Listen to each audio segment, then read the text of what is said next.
Episode की शुरुआत वहीं से होती है जहां पर उयोंग यीबाई से बहस किए जा रहा था, जिसके जवाब में यीबाई बोलता है कि तुम मुझे हरा नहीं पाओगे। दूसरी तरफ हम युनदो को देखते हैं जिसने यीबाई की इमेज सुधारने के लिए जो वीडियो अपलोड की थी उस पर व्यूज काफी कम हो गए थे, वो भी सिर्फ लिंजी की वजह से, जो देखकर उसे काफी गुस्सा आता है। अब जब लिंजी कॉफी लेने के लिए जाता है तब चैंग मई भी वहाँ पर आती है, जो उससे पूछती है कि तुम यहाँ पर क्या कर रहे हो। तो वो बताता है कि मेरी मेंटर अभी मुझसे नाराज है, इसलिए मैं उसके लिए कॉफी लेने के लिए आया हूँ। अब जब तक इनकी कॉफी बन रही होती है तब तक ये दोनों बैठकर बातें करने लगते हैं, जहाँ चैंग मई उससे पूछती है कि क्या तुम सच में जेम्स लेन नहीं हो। तो लिंसी बोलता है कि तुम अभी भी मुझसे ये सवाल क्यों पूछ रहे हो। चैंग मई बोलती है कि तुम मेरी फ्रेंड युनदो को तो धोखा दे सकते हो लेकिन मुझे नहीं। मैंने तुम्हें एक्सपेंसिव कपड़े शूज वगैरह पहनते हुए देखा है और मुझे पता है कि तुम्हें इस जॉब की सैलरी से कोई लेना देना नहीं है, तो बताओ तुम्हारा क्या मोटिव है। लिंजी बोलता है कि तुम तो काफी डायरेक्ट हो और मैं तो सिर्फ युनदो का फ्रेंड बनना चाहता हूँ। चैंग मई बोलती है कि तुम मुझे बिल्कुल भी ठीक नहीं लगते और मैं युनदो की बेस्ट फ्रेंड हूँ और मैं किसी को भी उसे हर्ट करने नहीं दूंगी। ये बोलकर वो यहाँ से चली जाती है। वहीं युनदो की कंपनी में मीटिंग चल रही होती है, जहाँ पर उसकी बॉस कहते हैं कि हमारे व्यूज काफी गिर गए हैं, इसीलिए इन्हें ठीक करने का कुछ आइडिया दो। एक पर्सन बोलता है कि यीबाई ने ओयोंग को चैलेंज किया है, तो लोग इस सब के बारे में और ज्यादा जानना चाहेंगे। लेकिन युनदो बोलती है कि हम प्रोफेशनल रिपोर्टर्स हैं और हमें ऐसा नहीं करना चाहिए, बल्कि हमें एक ही न्यूज को रिपोर्ट करने के बजाय कुछ नया करना चाहिए। लिंसी बोलता है कि मैं भी युनदो की बात से एग्री करता हूँ, हमें कुछ अलग करना चाहिए। वो बताता है कि 4 साल पहले एक कंपटीशन हुआ था जिसमें यीबाई ने ओयोंग को हराया था, लेकिन ये न्यूज पब्लिश नहीं हुई थी, जिसका रीजन किसी को भी नहीं मालूम। इसलिए अब देखने वाली बात यह है कि ओयोंग यीबाई को कैसे पनिश करेगा। जिस पर बॉस कहते हैं कि हाँ ये तो काफी अच्छी खबर है, इसलिए वो सभी इंटर्न्स को इस पर काम करने के लिए बोलते हैं। इसके बाद हम यीबाई और उसके सारे फ्रेंड्स को एक साथ लंच करते हुए देखते हैं, जहाँ यांग यांग र्यूफांग से पूछती है कि यीबाई और युनदो कुछ ज्यादा ही क्लोज आ रहे हैं, तो क्या तुम्हें जेलस नहीं हो रहा। पर वो इस बात का कोई जवाब नहीं देता। तभी फोन पर उसे युनदो की कंपनी की एक न्यूज आती है कि 4 साल पहले यीबाई ने ओयोंग को हराया था, लेकिन ठीक उसी मैच के बाद उसे डिस्क्वालीफाई कर दिया गया था, जो सुनकर वो लोग थोड़े परेशान हो जाते हैं। दूसरी तरफ युनदो लिंजी से बोलती है कि तुमने ऐसा क्यों किया। तो लिंजी बोलता है कि मैंने भला क्या किया। युनदो कहती है कि तुम ज्यादा स्मार्ट बनने की कोशिश मत करो, मुझे पता है कि तुमने टॉपिक जानबूझकर उठाया था ताकि लोगों को यीबाई के बारे में सवाल करने का मौका मिले। लिंजी बोलता है कि लेकिन जो कुछ भी मैंने कहा वो सच ही तो था, जिस पर युनदो उसे डांटने लगती है। तो लिंजी कहता है कि तुम यीबाई को प्रोटेक्ट करने के लिए ये सब कर रही हो, क्या वो तुम्हारे लिए ज्यादा इंपॉर्टेंट है। युनदो कहती है कि हाँ बिल्कुल, क्योंकि वो मेरा फ्रेंड है। वहीं यीबाई के फ्रेंड्स को ऐसा लग रहा होता है कि ये न्यूज युनदो ने पब्लिश की है, तो यीबाई कहता है कि इस न्यूज में जो भी बताया गया है वो सच है। और यूफांग बोलता है कि मुझे नहीं लगता कि ये युनदो ने किया है। तभी यहाँ पर ओयोंग की टीम के लोग आकर यीबाई को बुरा भला बोलने लगते हैं कि वो तो चीटर है, पर यीबाई उन्हें बिना कुछ जवाब दिए ही वहाँ से चला जाता है। पर फिर भी वो लोग उसके बारे में बोले ही जा रहे थे, जो देखकर यूफांग को काफी गुस्सा आ जाता है। और जब वो उनसे लड़ने के लिए जाने ही वाला था तभी वहाँ पर ओयोंग आ जाता है, जो बोलता है कि तुम्हें ऐसा करने का कोई भी हक नहीं है। वहीं हम युनदो को देखते हैं जो यीबाई को मैसेज करती है कि आई होप आज की न्यूज ने तुम्हें ज्यादा इफेक्ट नहीं किया होगा, मैं इसके बारे में कुछ नहीं कर सकती क्योंकि मैं सिर्फ एक इंटर्न हूँ। तभी मिंगतियान यीबाई के पास आता है और उसे बताता है कि ओयोंग और र्यूफांग ने एक दूसरे को स्विमिंग चैलेंज दिया है, जो सुनकर वो भागता हुआ उसे रोकने के लिए जाने लगता है।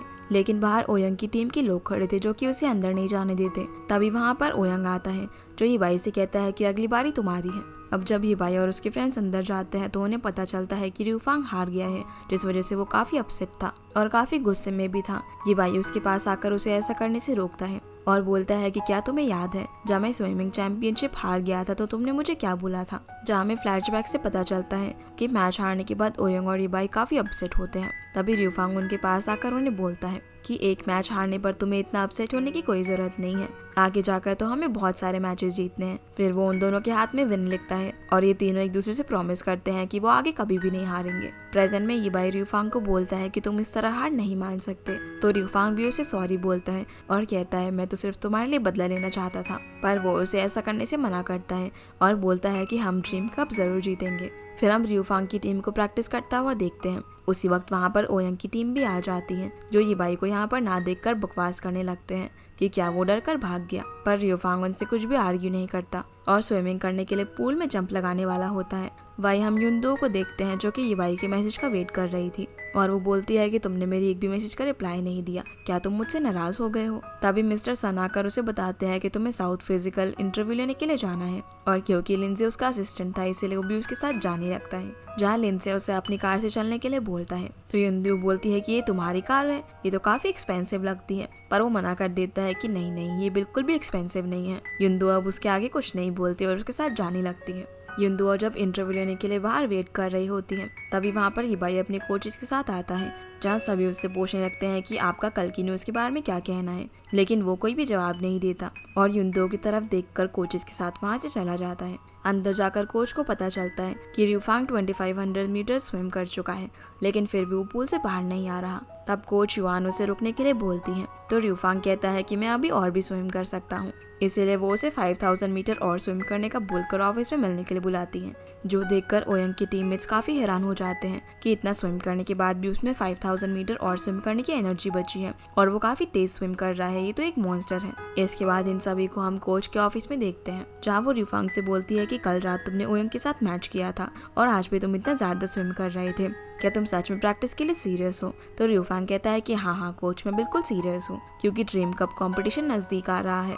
कोच युआन अब उसका कान पकड़ लेती है और बोलती है कि तुम्हें अपनी पावर का सबके सामने शो ऑफ नहीं करना है और ना ही ऐसी बेहुदा हरकतें करनी है। अगर तुम्हें कोई इंजरी हो गई तो क्या होगा? उसी वक्त मिस युआन का फोन बजने लगता है। फिर वो सभी लोगों को वहाँ से जाने का बोलकर इबाई को रुकने के लिए कहती है। कोच युआन बताती है कि जो कंपनी ड्रीम कप को स्पॉन्सर कर रही है वो तुम्हें इन्वेस्टिगेट करना चाहती है और ऐसा करके वो तुम्हें कंपटीशन से बाहर निकालना चाहते हैं। ये बात सुनकर र्यूफांग रूम के अंदर आ जाता है, जो कि बाहर खड़ा होकर इनकी बातें सुन रहा था और बोलता है कि आखिर ये सब क्या हो रहा है। कोच बोलती है कि इंटरनेट पर इबाई के बारे में काफी नेगेटिव रूमर्स फैल रहे हैं और उसी पर रिएक्ट कर स्पॉन्सर ने ये फैसला लिया है, क्योंकि उन्हें लग रहा है कि अगर इबाई कंपटीशन खेलेगा तो उससे ड्रीम कप के व्यूअरशिप पर असर पड़ेगा। र्यूफांग बोलता है कि ये सब तो रूमर्स है और उन्हें इस पर ऐसे रिएक्ट नहीं करना चाहिए। कोच युआन कहती है कि हाँ, हमने भी इस बारे में कंपनी से बात की है, लेकिन अभी तक कोई भी रिप्लाई नहीं आया है। र्यूफांग बोलता है कि हमें इसके अगेंस्ट स्टैंड लेना चाहिए और प्रेस कॉन्फ्रेंस करके सभी को बताना चाहिए कि इबाई इनोसेंट है। कोच बोलती है कि ये इतना आसान नहीं होने वाला और इबाई की वजह से हम बाकी लोगों की मेहनत को सैक्रिफाइस नहीं कर सकते। अब यहाँ कोच और र्यूफांग में काफी बहस होने लग जाती है।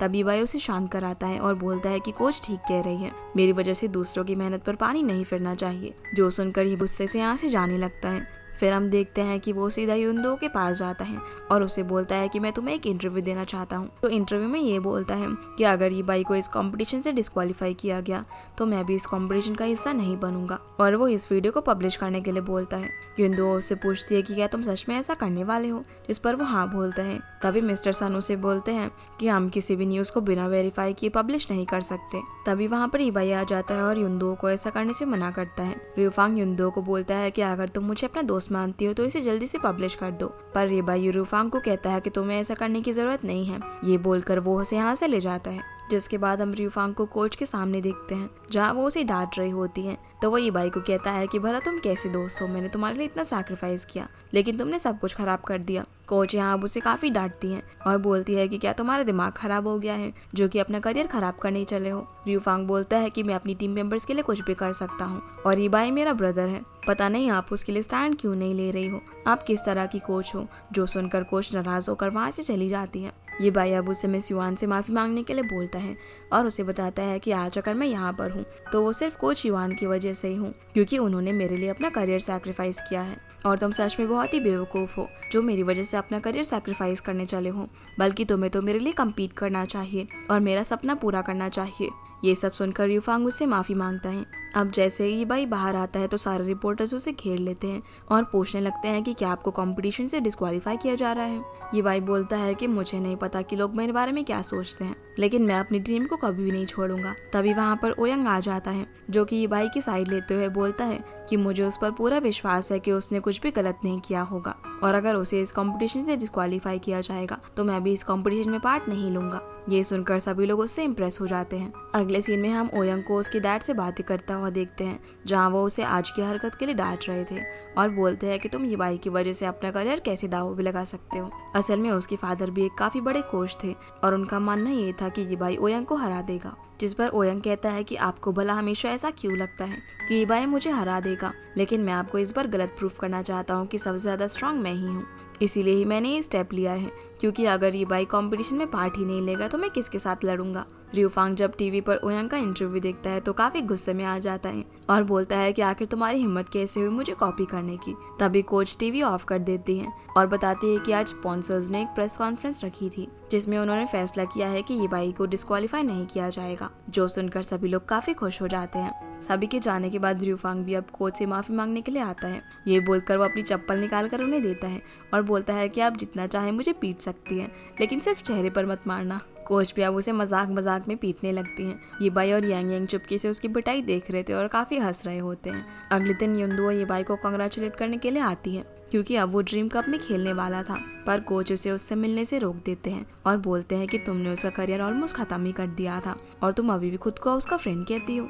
युनदो यहाँ पर उन्हें समझाने की कोशिश करती है कि आप मुझे गलत समझ रहे हो, पर कोच उसकी बात को नहीं सुनते और बोलते हैं कि मुझे नहीं लगता कि अभी बाई किसी भी रिपोर्टर को अपना फ्रेंड बनाना चाहेगा और उससे काफी रूडली बात करते हुए उसे यहाँ से जाने को बोलते हैं। जो देखकर युनदो काफी अपसेट हो जाती है और वहाँ से जाने लगती है, जिसे जाते हुए लिंजी भी देख रहा था।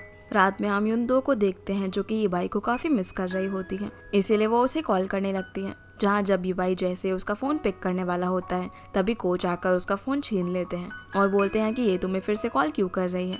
ये बाई उन्हें फोन रिटर्न करने के लिए बोलता है और कहता है कि वो मेरी दोस्त है और मुझे कभी भी हार्म नहीं करेगी, लेकिन कोच उसकी बात सुनने को तैयार ही नहीं थे और बोलते हैं कि ये बहुत ही इंपॉर्टेंट समय है जिसे तुम्हें अपने कंपटीशन पर ध्यान देना चाहिए, ना कि किसी लड़की पर, इसलिए मैं तुम्हें तुम्हारा फोन कंपटीशन से पहले वापस नहीं करूंगा।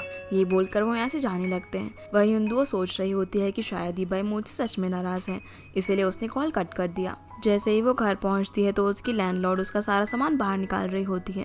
वो उसे बोलती है कि तुमने इस महीने का रेंट पे नहीं किया है, इसलिए मैं तुम्हें यहाँ से निकाल रही हूँ। युनदो कहती है कि लेकिन मैंने तो पूरे साल भर का कॉन्ट्रैक्ट साइन किया हुआ है। तब उसकी लैंडलॉर्ड रोने लगती है और बोलती है कि मेरे हस्बैंड ने मुझे डिवोर्स दे दिया है और अब मेरे और मेरे बच्चे के पास रहने के लिए कोई भी जगह नहीं है, इसलिए मैं अब इस जगह को रेंट पर नहीं दे सकती। तब युनदो को यहाँ से जाना ही पड़ता है। अब वो हेल्प लेने के लिए चेंग माई को कॉल कर ही रही होती है, तभी उसे उसकी मदर का कॉल आ जाता है जो उससे उसका हालचाल पूछती है और उससे बात करते हुए उन्हें पता चल जाता है कि वो अभी बाहर है। तो युनदो उनसे झूठ बोल देती है कि उसे भूख लग रही थी इसलिए वो कुछ खाने के लिए बाहर आई है। उसकी मदर बोलती है कि अब काफी लेट हो चुका है इसलिए बाहर रहना ठीक नहीं है। यहाँ उनसे बात करते हुए युनदो रोने लगती है, जिसके बारे में उसकी मदर को भी पता चल जाता है। तो वो झूठ बोल देती है कि उसकी फोन की बैटरी जा रही है, इसलिए वो कॉल कट कर देती है। लेकिन तभी वो देखती है कि सच में उसकी फोन की बैटरी डेड हो गई है, इसलिए अब वो चेंग माई से हेल्प भी नहीं ले सकती थी। दूसरी तरफ ये बाई कोच बू के पास जाता है और उनसे कहता है कि आप प्लीज मुझे एक टेक्स्ट मैसेज सेंड करने दीजिए, जिसके बाद आप मेरा फोन रख सकते हैं।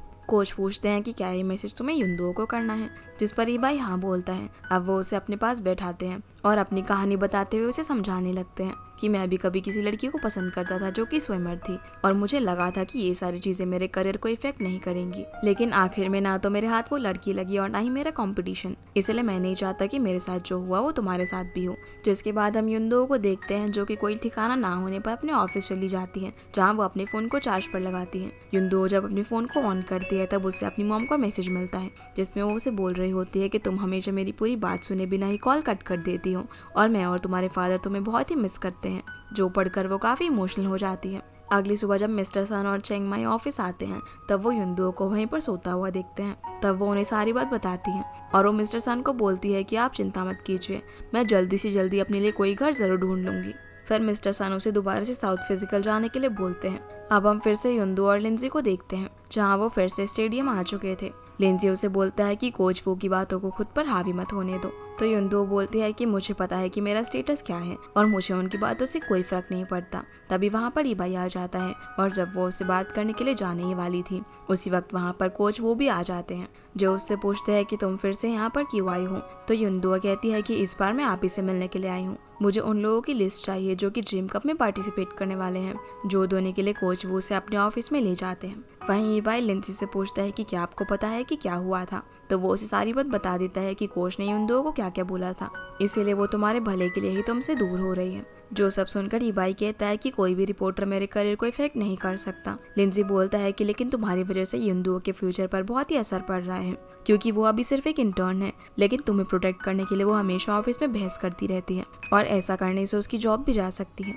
अब ऑफिस में बैठे बैठे युनदो अपने लिए घर सर्च कर रही होती है, तो लिंजी उसके पास आकर बोलता है कि क्या तुम्हें इसमें मेरी हेल्प चाहिए, लेकिन वो मना कर देती है, इसलिए वो यहाँ से चला जाता है। फिर वो जाकर चेंग माई से मिलता है और उसे कहता है कि मुझे तुम्हारी हेल्प चाहिए। वही हम ईबाई को देखते हैं जो कि सिर्फ युनदो के बारे में ही सोच रहा था, इसलिए वो मिंगतियान से उसका फोन मांगता है ताकि वो युनदो को टेक्स्ट कर सके, लेकिन वो वीडियो गेम्स खेलने में बिजी था, इसलिए वो अपना फोन नहीं देता। फिर वो र्यूफांग से उसका फोन मांगने लगता है, लेकिन वो ईबाई की मॉम से बात कर रहा था, इसलिए वो उसे फोन देने से मना करता है और वो यहाँ से चला जाता है। अब सीन फिर से युंदो पर आता है, जिसके पास मिस्टर सन आकर उसे बोलते हैं कि आज रात तुम ऑफिस में नहीं रुक सकती हो क्योंकि आज यहाँ पर पेस्ट कंट्रोल होने वाला है, इसीलिए जल्दी से अपना सामान पैक करो और कोई रहने की जगह ढूंढ लो। जो सुनकर वो काफी परेशान हो जाती है। इसके बाद हम लिंजी और चेंग माई को देखते हैं, जहाँ लिंजी उसे एक घर का एड्रेस और चाबी देते हुए कहता है कि ये घर मैंने उन दो के लिए ढूंढा है और मैं उसकी मदद करना चाहता हूँ, लेकिन वो तांगी बाई की वजह से मुझसे नाराज है, इसलिए वो मेरी हेल्प नहीं लेगी।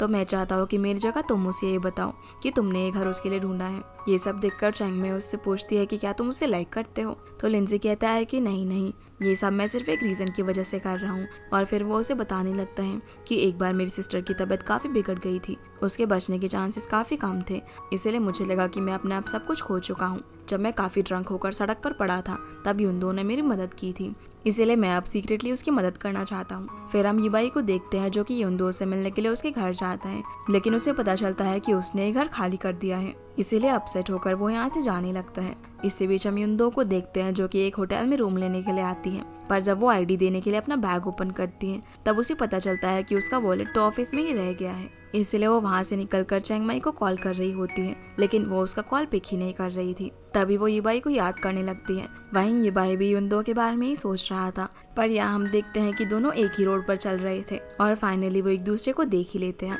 फिर यीबाई उसे बताता है कि कोच वू ने उसका फोन ले लिया है, इसलिए वो उससे बात नहीं कर पा रहा। युंदो बोलती है कि अच्छा तो ये बात है, मुझे तो ये लग रहा था कि कहीं तुम मुझसे नाराज ना हो। वो बताता है कि कोच वो चाहते हैं कि मैं ट्रेनिंग पर फोकस करूं। तो युंदो कहती है कि तुम एक एथलीट हो और मैं एक रिपोर्टर, इसलिए हमारी फ्रेंडशिप होना काफ़ी डिफिकल्ट है।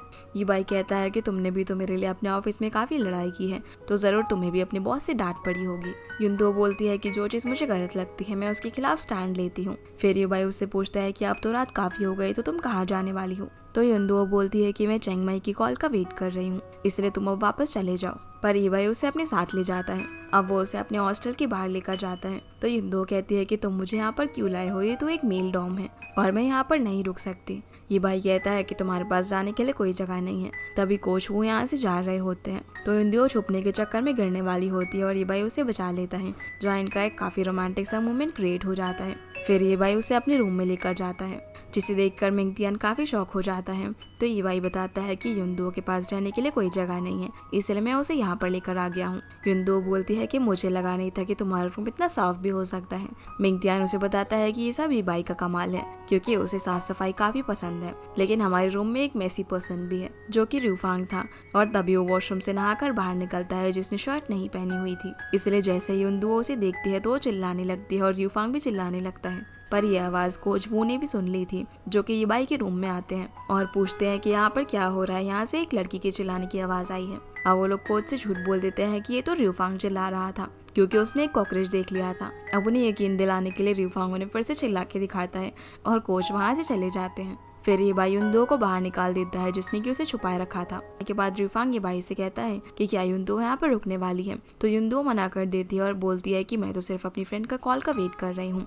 तो यीबाई कहता है कि अब काफ़ी रात हो चुकी है और मुझे लगता है कि अब तक तुम्हारी फ्रेंड सो गई होगी, इसलिए तुम यहीं पर रुक जाओ और मैं और र्यूफांग लिंगी और मिंगतियान को रूम शेयर कर लेंगे। जो सुनकर र्यूफांग कहता है कि 4 लोग 2 बेड पर कैसे सोएंगे, क्योंकि मैं तो बिना कपड़ों के सोऊंगा, तो क्या तुम मेरे साथ सोने वाले हो। उसकी ऐसी बातें सुनकर यीबाई मिंगतियान को उसे बाहर ले जाने को बोलता है। अब यीबाई भी युंदो को आराम से सोने का बोलकर यहाँ से चला जाता है। जिसके बाद हम देखते हैं कि र्यूफांग और यीबाई एक बेड पर सो रहे होते हैं, लेकिन र्यूफांग उसे काफ़ी परेशान कर रहा होता है, जिस वजह से यीबाई को नींद नहीं आ रही थी। तो वो रूम से उठकर बाहर आ जाता है, जहाँ जब वो युंदो के रूम की लाइट को ऑन देखता है तो वो उसके रूम में आ जाता है, जिसे देखकर युंदो बोलती है कि तुम अभी तक क्यों नहीं सोए। तो वो बताता है कि मुझे नींद नहीं आ रही। फिर वो युंदो से भी यही सवाल करता है, तो वो बताती है कि मैं तो इस बारे में सोच रही थी कि कल मैं कहाँ रहूंगी, इसलिए मुझे नींद नहीं आ रही। यीबाई बोलता है कि जब मुझे नींद नहीं आती तो मैं एक जगह जाता हूँ, इसलिए वो भी उससे अपने साथ उस जगह पर ले जाता है। अब वो दोनों उस जगह पर जाकर आसमान को देखने लगते हैं, जहाँ युंदो उससे पूछती है कि आखिर तुमने स्विमिंग क्यों स्टार्ट की थी। यीबाई बताता है कि जब भी मैं स्विमिंग करता हूँ तो मुझे काफ़ी अच्छा लगता है और मुझे ऐसा लगता है कि मैं किसी और दुनिया में हूँ। युंदो कहती है कि ज़मीन पर तो काफ़ी सारी दिक्कतें हैं, जैसे कि मुझे अपना घर छोड़ना पड़ा। यीबाई कहता है कि आई होप तुम्हारी इस प्रॉब्लम्स के अंदर कोच वू के वर्ड्स ना इंक्लूड हो। तुमने इस बारे में मुझे नहीं बताया, लेकिन मुझे ऐसा लगता है कि तुम उनकी बातों से काफ़ी हर्ट हुई हो।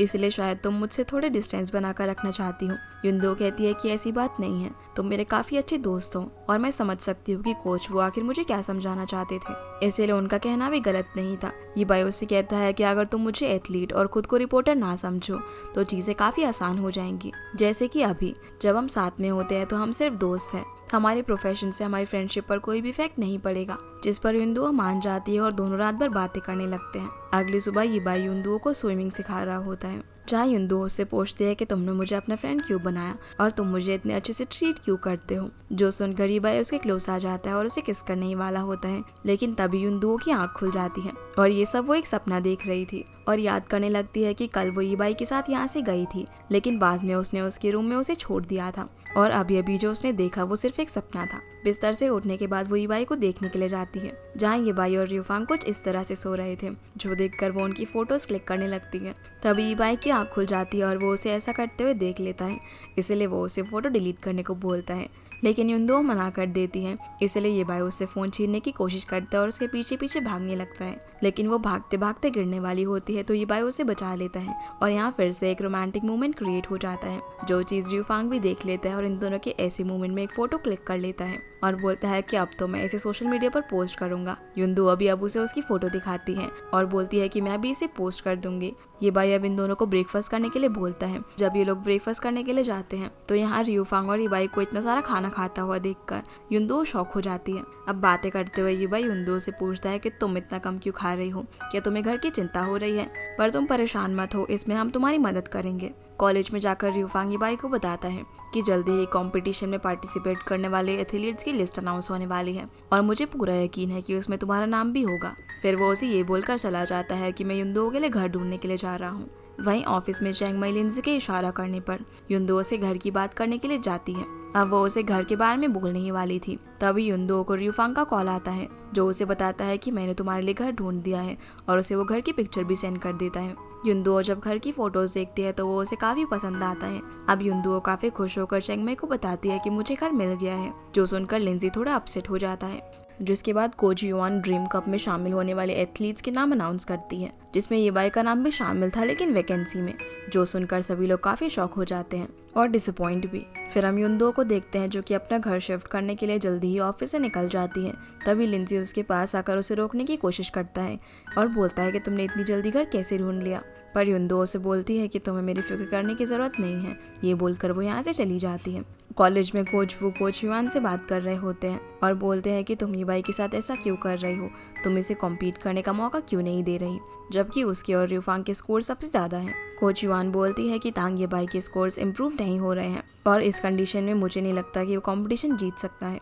जो सारी बातें चेंजी भी बाहर खड़ा होकर सुन रहा था। कोच वो युआन से कहते हैं कि हर स्विमर डिफरेंट होता है और मुझे पूरा यकीन है कि बाई ये कंपटीशन जीतेगा, क्या आपको उस पर ट्रस्ट नहीं है? कोच युआन बोलती है कि ऐसा नहीं है कि मुझे उस पर ट्रस्ट नहीं है, लेकिन ये इतना आसान नहीं है। फिर हम युंदुओ को देखते हैं जो कि अपने नए घर के बाहर पहुंच जाती है। तभी वहाँ उसे एक लेडी मिलती है जो उससे पूछती है कि क्या तुम्हें र्यूफांग ने भेजा है, जिस पर वो हाँ कर देती है। तो वो बताती है कि मैं तुम्हारे न्यू लैंडलॉर्ड हूँ। र्यूफांग ने मुझे बताया कि तुम्हारे पुराने लैंडलॉर्ड ने तुम्हारे साथ बहुत ही बुरा बिहेव किया, लेकिन मैं तुम्हारे साथ ऐसा कभी भी नहीं करूंगी। अगर मेरा हस्बैंड मुझे डिवोर्स देगा तो मैं उसे ही घर से निकाल दूंगी और हम यहाँ पर हमेशा रहेंगे। जो सुनकर युंदुओ शॉक हो जाती है। असल में ये घर किसी और का नहीं बल्कि तांग ये बाई का है और ये बाई की मदर युंदुओ की नई लैंडलॉर्ड है, जिसके बारे में उसे भी कोई आइडिया नहीं है और ना ही ये बाई को। आंटी लू बताती है कि मेरी फैमिली में मेरा हस्बैंड, मेरा एक बेटा और डॉग रहता है। मेरे हस्बैंड तो ज़्यादातर बिजनेस ट्रिप पर ही रहते हैं और मेरा बेटा कॉलेज में। तो जब उसका रूम खाली पड़ा हुआ है इसलिए मैंने सोचा कि क्यों ना मैं उसे रेंट पर दे दूँ। युंदुओ बोलती है कि आप अपनी बेटी का रूम मुझे रेंट पर दे रही हैं, अगर वो यहाँ पर आएगा तो वो कहाँ रहेगा? आंटी लू बोलती है कि उसकी चिंता तुम मत करो और ये मत सोचना कि तुम एक बॉय के रूम में रह रही हो। मेरी चॉइस काफ़ी अच्छी है और मैंने तुम्हारा रूम काफ़ी अच्छे से डेकोरेट कर दिया है। फिर वो उसे रूम दिखाने के लिए लेकर जाती है। युंदुओ जब उस रूम को देखती है तो वो उसे काफ़ी पसंद आता है और वो यहाँ पर रहने के लिए मान जाती है। जिसके बाद हम कोच वो को देखते हैं जो कि ये बाई को काफ़ी एक्सरसाइज करवा रहे थे। ये बाई उनसे कहता है कि मुझे माफ़ कर दीजिए, मैंने आपको डिसअपॉइंट किया और मैंने अपना आखिरी चांस भी गंवा दिया। तो कोच वो कहते हैं कि तुम चिंता मत करो, ये सब मेरी प्रॉब्लम है। तभी वहाँ पर कोच वो आती है जो कि ये बाई को अपने साथ लेकर जाती है। वो उसे बोलती है कि मुझे पता है कि तुम इस वक्त काफ़ी प्रेशर में हो, और वो उसे एक एग्जाम्पल देते हुए समझाती है कि तुम्हें फिनिश लाइन की जगह स्टार्टिंग लाइन ढूंढनी चाहिए। मतलब कि तुम्हें वो एक रीज़न ढूंढना चाहिए जिसके लिए तुमने स्विमिंग की शुरुआत की थी। एक स्विमर को ये चीज़ कभी भी नहीं भूलनी चाहिए। अपनी प्रैक्टिस से ज़रा थोड़ा पॉज लेकर तुम इसके बारे में सोचो और चिंता मत करो, मैं तुम्हारा स्पॉट बचा लूंगी। चैनजी भी उनकी ये सारी बातें सुन रहा होता है। हम ये बाई को देखते हैं जिसके पास कोच वो आकर उसे बताते हैं कि तुम्हारी मॉम का फ़ोन आया है। ये बाई जब उनसे बात करता है तो वो बोलती है कि तुम ना तो मेरी कभी कॉल उठाते हो और ना ही मेरे मैसेजेस का रिप्लाई करते हो, इसलिए अब तुम्हें घर आने की कोई ज़रूरत नहीं है क्योंकि मैंने तुम्हारा रूम रेंट पर दे दिया है। ये बाई बोलता है कि ऐसा नहीं है कि मैं आना नहीं चाहता, लेकिन कंपटीशन की वजह से काफ़ी प्रैक्टिस करनी पड़ती है और मैं आपसे प्रॉमिस करता हूँ कि जैसे ही मुझे टाइम मिलेगा मैं घर ज़रूर आऊँगा, इसीलिए आप नाराज़ मत होइए। और अब कोच मुझे देख रहे हैं इसलिए मैं जाता हूँ, और फ़ोन कट करके चला जाता है। तभी आंटी लू के पास युंदो आती है जिसने उनकी बातें सुन ली थी, और वो उनसे पूछती है कि क्या आपका बेटा एक एथलीट है, जिस पर वो हाँ कहती है, और तभी उसे सिर्फ हमेशा अपने कंपटीशन की चिंता रहती है। युंदो बोलती है कि आप उसकी फिक्र करती हो ना कि वो वहाँ पर कैसे रहता होगा, जिस पर आंटी लू हाँ बोलती है और कहती है कि ये चीज़ बॉयज़ कभी नहीं समझ सकते, सिर्फ गर्ल्स समझ सकती हैं, इसीलिए मुझे तुम काफ़ी पसंद आई। दूसरी तरफ हम लिंजी को देखते हैं जो कि उसी अपार्टमेंट में बैठा हुआ था और काफ़ी अपसेट लग रहा था। अगली सुबह आंटी लू युंदो के लिए ब्रेकफास्ट बनाती हैं जिनमें युंदो को अपनी मॉम दिखाई देने लगती है, तो वो उन्हें गलती से मॉम कहकर बुला लेती है, लेकिन बाद में वो उन्हें सॉरी बोलती हैं। तो आंटी लू कहती है कि कोई बात नहीं, तुम्हारा जो मन करे तुम मुझे वो बुला सकती हो, और यहाँ वो अपनी मॉम को याद करके थोड़ी अपसेट हो जाती है, जो देखकर आंटी लू उसे चेयर अप करने की कोशिश करती है। अगले सीन में हम रियूफांग और युंदो को एक साथ देखते हैं जहाँ पर वो उससे पूछता है कि तुम्हें नया घर कैसे लगा, तो युंदो बताती है कि वो तो काफ़ी अच्छा है और लैंडलेडी भी काफ़ी अच्छी है। फिर वो रियूफांग से पूछती है कि क्या उनका बेटा भी तुम्हारे ही कॉलेज में पढ़ता है, जिस पर वो हाँ बोलता है। तो युंदो से पूछती है कि क्या तुम उसे जानते हो, लेकिन वो मना कर देता है और बोलता है कि मैं तो सिर्फ उसकी मॉम की क्लोज हूँ। युंदो बोलती है कि अगर तुम कभी उससे मिलो तो उसे बता देना कि उसकी मॉम उसे बहुत मिस करती है। युंदो कहती है कि उनका बेटा बिल्कुल भी अच्छा नहीं है जो कि अपनी मॉम को इस तरह से ट्रबल करता है। तो रियूफांग भी जानबूझकर बोलता है कि हाँ तुम सही कह रही हो, और जब मैं उससे मिलूंगा तो मैं उसे सबक ज़रूर सिखाऊंगा। तभी वहाँ पर ये भाई आ जाता है जो इन लोगों से पूछता है कि तुम किस बारे में बात कर रहे हो। रियूफांग बताता है कि हम युंदो के नए घर के बारे में बात कर रहे हैं, और युंदो बता देती है कि मैं उनकी बेटे के रूम में रह रही हूँ। ये भाई बोलता है कि तुम भला वहाँ पर क्यों रह रही हो, तो युंदो बोलती है कि तुम चिंता मत करो, उनका बेटा घर नहीं आता है। रियूफांग अब यहाँ पर ये भाई को जेलस करने के लिए बोलता है कि उनका बेटा काफ़ी फ्लर्टी है, इसलिए तुम्हें उससे बचकर रहना चाहिए क्योंकि तुम उसके टाइप की ही लड़की हो। जो देखकर ये भाई उसे घूरने लगता है और बोलता है कि आखिर तुमने किस टाइप का घर ढूंढा है युंदो के लिए। ये सब करके रियूफांग को तो काफ़ी मज़ा आ रहा था और वो यहाँ से चला जाता है। युंदो उसे परेशान होने से मना करती है और बोलती है कि रियूफांग ने मुझे बताया कि तुम आजकल काफ़ी प्रॉब्लम फेस कर रहे हो। ये भाई अब उसे सारी बातें बताता है और कहता है कि मिस युवान ने मुझे 2 दिन सोचने का टाइम दिया है ताकि मैं अपने स्टार्टिंग पॉइंट को ढूंढ सकूं। युंदो अब बातों बातों में उसे ये बोलती है कि स्विमिंग में ऐसा होता है कि जहाँ से तुम शुरू करते हो वहीं पर तुम्हें रेस खत्म करने के लिए वापस आना होता है। तो देखा जाए तो स्टार्टिंग पॉइंट ही फिनिशिंग लाइन है। जो सुनकर उसे समझ आ जाता है कि अब उसे क्या करना है, और वो युंदो को थैंक यू बोलता है क्योंकि जाने अनजाने में उसने उसकी परेशानी को सॉल्व कर दिया था। जिसके बाद ही भाई अपने घर पर जाता है, लेकिन वहाँ पर उसे कोई भी नहीं मिलता, इसलिए वो अपने डैड को कॉल करता है जो उसे बताते हैं कि मैं अभी बिजनेस ट्रिप से वापस आया हूँ, इसलिए तुम्हारी मॉम मुझे एयरपोर्ट पर पिक करने के लिए आई है। जैसे ही वो अपने रूम में जाकर काफ़ी सारी लड़कियों वाली चीज़ों को देखता है तो वो कॉल कट कर देता है और सोचने लगता है कि ये आखिर उसकी मॉम ने उसके रूम का क्या हाल कर दिया है। ये भैया फिर से अपने डैड को कॉल करता है, बोलता है कि मॉम ने मेरे रूम का क्या हाल बना दिया है। तभी उसकी मॉम फ़ोन ले लेती है और बोलती है कि मैंने तुमने आखिरी बार बताया था ना कि मैंने तुम्हारा रूम रेंट पर दे दिया है।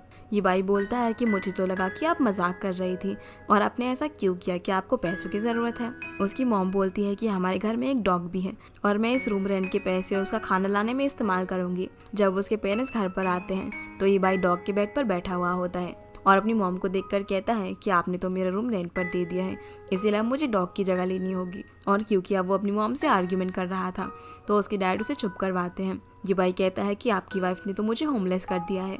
उसके फादर कहते हैं कि औरत को समझना काफ़ी मुश्किल है और हम लोगों को सिर्फ उनकी बातें एक्सेप्ट करनी चाहिए ताकि घर में शांति का माहौल बना रहे। ये भाई बोलता है आप तो हमेशा मॉम की साइड लेते हो। तो उसके फादर कहते हैं कि जब तुम्हारी भी वाइफ होगी ना तब तुम्हें इसके बारे में पता चलेगा। उसके फादर उसे उसकी मॉम से माफ़ी मांगने के लिए बोलते हैं। अब यहाँ वो अपनी मॉम से माफ़ी मांगता है और उन्हें मस्का लगाते हुए कहता है आई एम सॉरी, मैं गलत था, लेकिन आपको मेरा रूम रेंट पर देने से पहले एक बार बताना चाहिए था। उसकी मदर कहती है कि तुम चिंता मत करो, मेरी किराएदार काफ़ी अच्छी है, क्या तुम मुझसे मिलना चाहोगे? जिस पर वो मना कर देता है।